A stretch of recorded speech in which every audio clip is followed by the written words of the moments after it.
So, because the typical understanding of Jakarta is usually, it's like, Jakarta, a city of pollution problems and terrible traffic congestion and all that.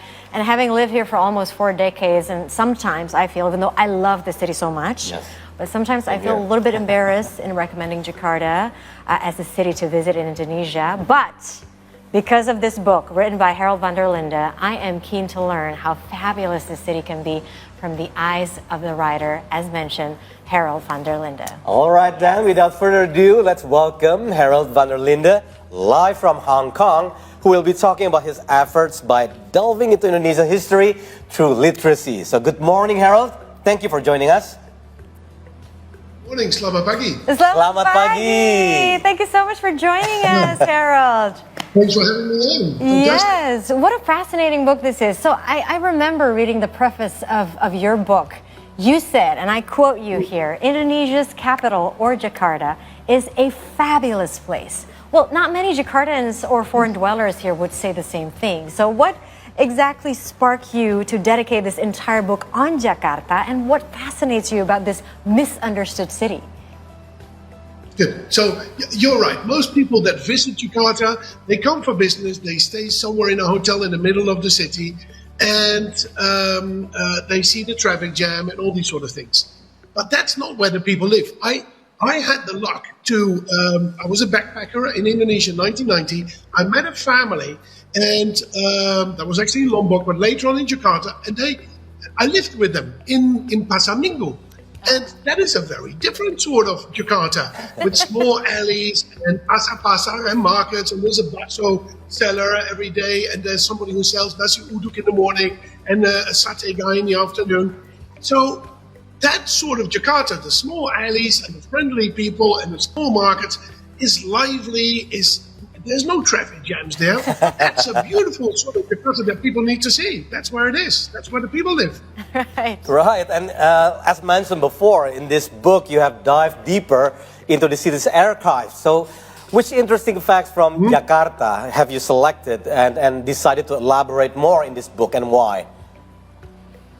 Yeah, I actually almost by accident discovered that my own family had arrived in Jakarta in 1683. Wow. A lady called Barbara, you wonder why she was going there in those years. She was probably running away from some really, really bad in the Netherlands at the time, but I don't know. Right. But she arrived and there was a family there who lived there. So in the archives, I started to trace them. And then you find all sorts of other stories in Jakarta. And this comes back to what I just said.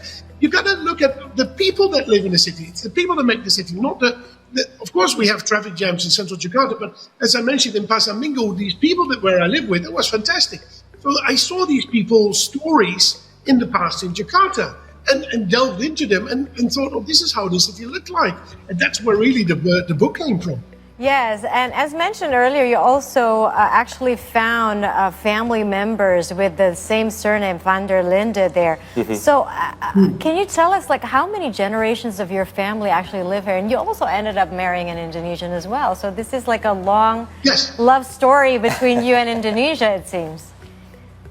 Absolutely. My wife is Indonesian, come from Lenteng Agung in southern Jakarta, very close to where I lived for years in Pasar Minggu. We didn't know each other then. Yeah, right. But yes, my family arrived in Batavia, it was called in the day, 1650s. So there was a Barbara, and you could follow her for a couple of generations.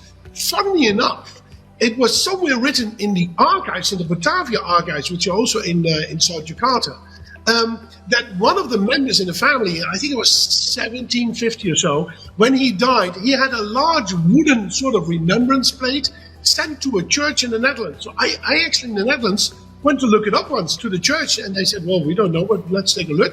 And when I arrived in the church, it's still hanging there for 300 years that this family member was in Jakarta. So you're right, my love story with Jakarta is not just my wife, but also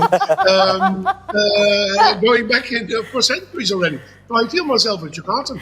So Herald, you said this book is peopled by businessmen and women, complete and other rogues, mistreated slaves, ordinary citizens, rich and poor. So Tell us briefly about the characters, like the young woman called Trinche. Yeah, Trinche. Yeah, who right? Trinche. Trinche, Is it Trinche, right? How to pronounce it? It's Treintje in Oh, Dutch. Sorry, my bad. Very old-fashioned name. All right. It's a name She arrived nobody in wants to use. 1600s in Batavia, or about si Pitung, Jakarta's version of Robin Hood. Can you tell us more about it? Yeah. So you mentioned a couple of names. So first, Treintje, which I said is a very old-fashioned name. People use it for cows these days, actually. But anyway, she was a businesswoman, a very clever businesswoman, because in the archives we see a couple of things that she does. She set up a small plantation of kalapa and probably some fruits and stuff to feed the city.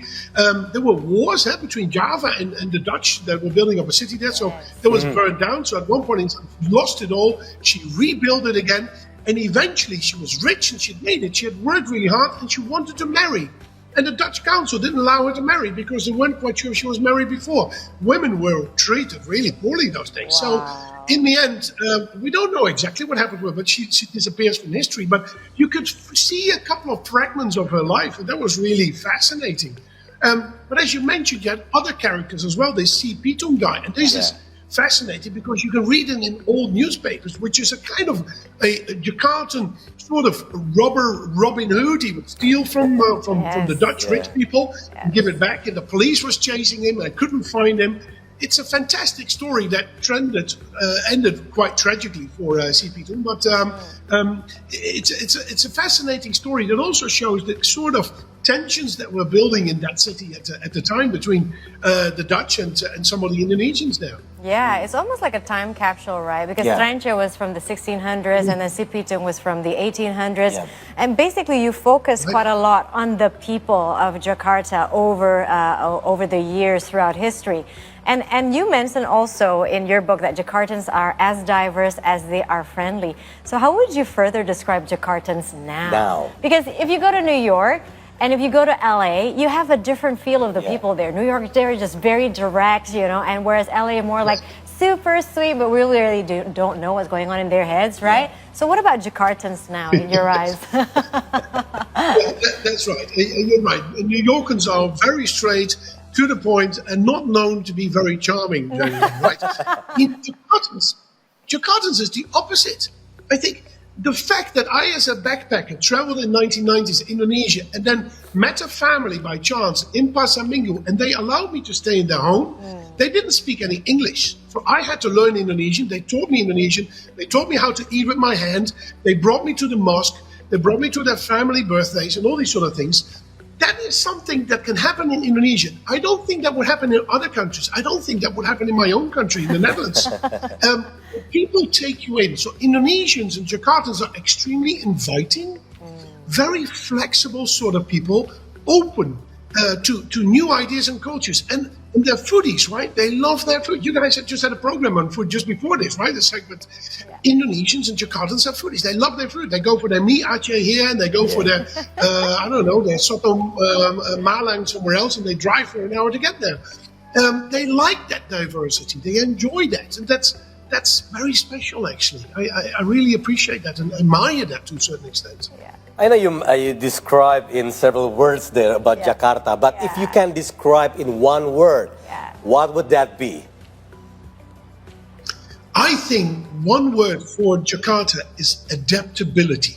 Adaptability. Jakarta has, it has always had struggles, right? If you would design a city, you wouldn't build it at a place where it is, because you got mountains in the back, the sea in the front, so all the water's going to come through. You get floodings and all these sort of problems. But Jakarta, over the centuries, it has adapted to wars, to floodings, banjir, to infrastructure problems. But it's the people that always allow for that city to adapt, to deal with it, to clean the gutters, to find ways to deal with it. When the government, you know this very well, right? When the government said, you can only have 3 people in a car to reduce the traffic, all these people, those jockeys just showed up, right? You're going to give me a bit of money and I'll get in your car. That's how fast that can be. There's a sort of creativity and adaptability that is very unique, I think. That is really, really admirable, I completely agree with you, actually, because I remember even during the pandemic, what this is my personal observation, Harold and Tommy, everyone had it hard, right? I mean, it's like, but everyone helped each other. I remember my little brother at that time was working as a driver, you know, as an online driver. And then he said, it's amazing how much people tip him. It's amazing how much they share food with him because everybody's suffering. So why don't we just make each other's lives a little bit better during this disaster? That is right. Exactly.